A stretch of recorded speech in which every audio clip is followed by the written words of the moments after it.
Here is your long, emotional, YouTube-style story with a strong hook and smooth pacing, crafted for a 40-minute narration. Daddy, can we bring her home for Christmas? Those were the words that stopped him cold.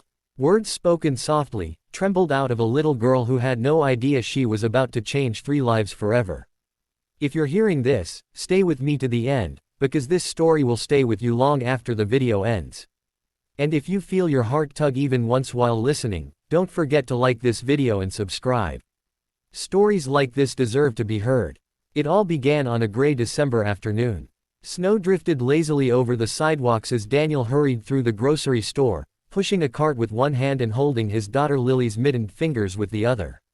Christmas was 3 days away, and he was doing his best, juggling work, bills, and raising Lily alone after the passing of her mother 2 years earlier. He tried every day to keep holiday magic alive for her, even when grief still clung to him like an invisible shadow. Daddy, look, Lily whispered suddenly, tugging his sleeve. Daniel followed her gaze, and saw her. Near the bakery section, sitting on a bench, breathing heavily as she tried to lift 2 heavy bags, was a woman, maybe in her late 60s.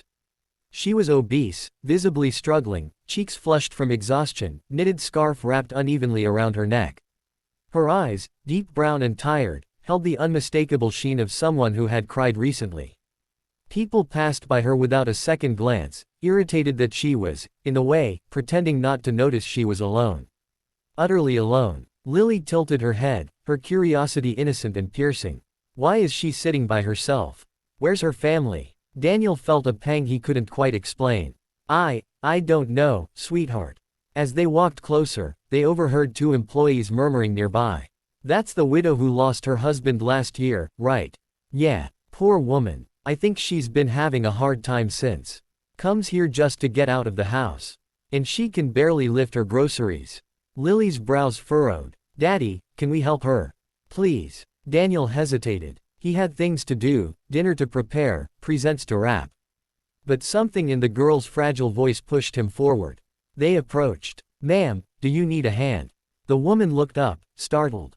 For a moment, her expression shifted from fear to embarrassment to relief. Oh, I'm so sorry. I didn't mean to bother anyone. I'm just tired. Her voice cracked. She quickly looked away, ashamed of her own vulnerability.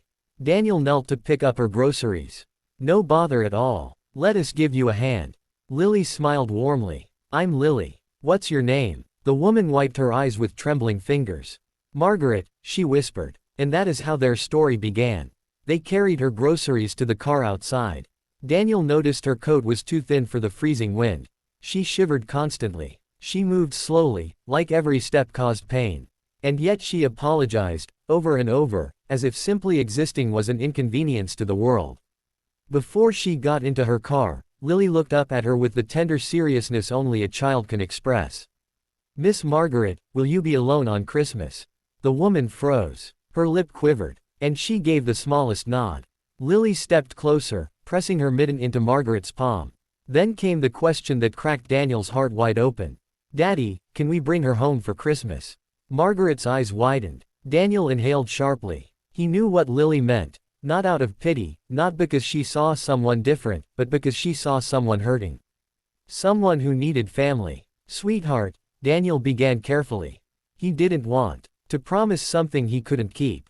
But when he looked at Margaret, really looked, he saw the weight she carried. Loneliness. Grief. The kind of sorrow that grows heavier during the holidays. Margaret shook her head quickly. Oh no, I couldn't, I don't want to intrude. You wouldn't be intruding, Lily insisted gently. Christmas is for sharing. Daniel swallowed. If you'd like, you're welcome to join us. For dinner. Company. Whatever you'd be comfortable with. Margaret covered her mouth. A sob slipped out before she could stop it. I haven't been invited anywhere since my husband passed, she whispered.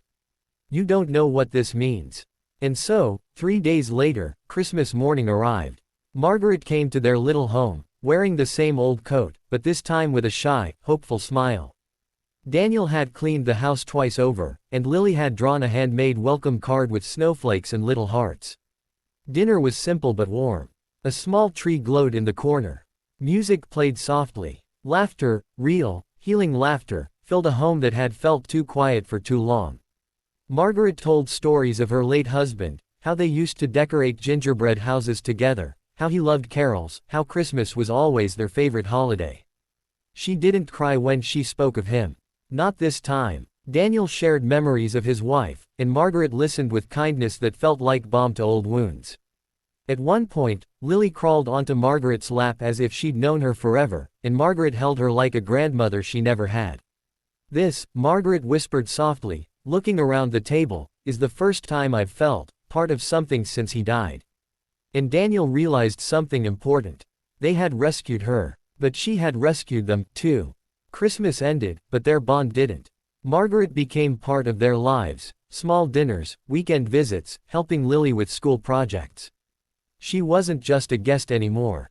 She was family. Months later, on a bright spring afternoon, Lily hugged Margaret tightly and said, "You're stuck with us forever now, okay?" Margaret laughed, a joyous, unburdened sound. "I wouldn't have it any other way." And that became the message Daniel carried with him always. Sometimes families aren't born, they're found. Sometimes miracles don't fall from the sky. Sometimes, we create them. If this story touched your heart, even just a little, help it reach someone who needs it today. Like the video, subscribe, share the message, because kindness, even the smallest moment of it, can change a life forever. And sometimes, it can save one.